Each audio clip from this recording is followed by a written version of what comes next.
Caraïbes Formation, c'est une structure qui œuvre dans tout ce qui est l'économie sociale et solidaire et qui travaille aussi, on ne fait pas aussi, mais en fait, plus son ancrage est dans les chantiers écoles et les chantiers d'insertion. Donc là, actuellement, nous travaillons sur la ville de Vieux Habitants, donc pour la réhabilitation de ce chantier-ci. Oui, c'est toujours un plus dans la mesure qu'après cette réhabilitation justement de cet espace, leur fierté, ça va être justement de dire que j'ai travaillé là, j'ai œuvré dans tel domaine, j'ai fait de la maçonnerie, j'ai cassé, j'ai fait de la peinture, j'ai fait de la menuiserie. Donc ça, en termes d'identité, en termes de valorisation de leur image, c'est un grand plus. Il faut savoir aussi que nous avons une CIP, Madame Belair, qui travaille sur l'accompagnement social et professionnel. Ce qui veut dire quoi? Ce qui veut dire que nous travaillons aussi sur les problématiques sociales des jeunes, sur le logement, sur la santé, et aussi pour affiner leurs projets professionnels. Parce qu'il faut savoir que ces jeunes-ci, au début, peut-être que ce n'est pas tout à fait leur projet professionnel. Donc le fait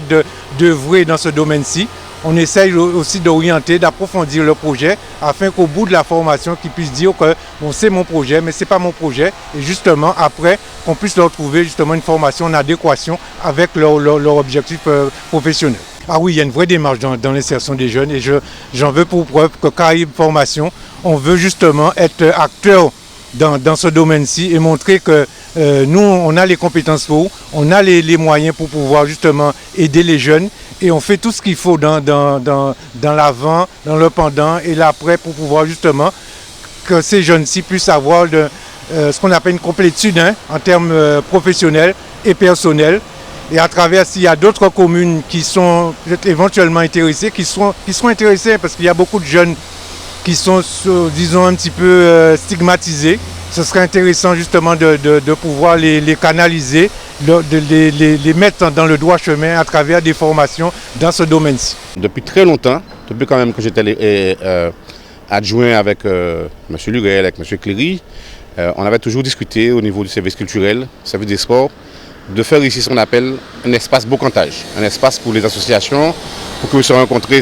C'est déjà un peu le cas, mais ça demandait d'être conforté, de mettre à niveau. Voilà. Donc on va avoir ce lieu qui va être le lieu, on va dire, culturel de la commune et pourquoi pas du territoire. Ça c'est le premier objectif. Et dans ce cadre-là, on a monté un chantier d'insertion pour réaliser ces travaux-là. Et deuxième objectif, c'est on le fait avec des jeunes. Donc ces jeunes-là sont en apprentissage, ils sont en train d'apprendre le métier polyvalent du BTP. Et derrière ce qu'on a travaillé avec l'entreprise, le centre de formation qui pilote cette opération au niveau du chantier, c'est que derrière, ces jeunes-là sont en capacité de les accompagner sur des emplois en CDD ou en CDI, sur tout ce qui est entretien et maintenance, travaux publics, notamment dans les SEM, type SIG, CIMAG, CPHLM, qui sont sur le territoire. Et donc, derrière, il y a une vraie volonté, une vraie ambition de les insérer dans la vie professionnelle et avec l'accompagnement que le centre de formation va faire. Et c'était un des éléments qu'on a mis dans nos cahiers des charges. Et le centre de formation qui a été retenu, c'est un centre de formation qui a une capacité donc, de travailler avec eux sur le chantier, de les apprendre à être des bons ouvriers polyvalents, sur la peinture, sur la plomberie, sur les charpents, sur les métiers, les gros œuvres.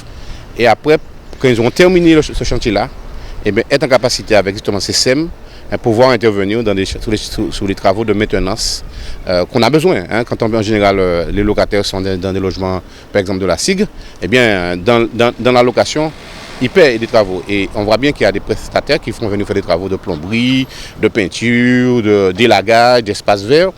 Et donc, si ça peut être fait avec des abyssoirs ou des jeunes qui sont sur le territoire, c'est une belle chose. Donc, c'est ça qu'on a cherché à avoir, c'est faire une journée d'insertion, améliorer ici un lieu d'espace bocantage, mais en même temps aussi une forte préoccupation de que vont devenir les jeunes après la formation, après ce chantier d'insertion. Donc, une réflexion globale et qui nous a permis donc, de démarrer ce chantier. Et donc, c'est avec plaisir que je vois que les travaux avancent bien.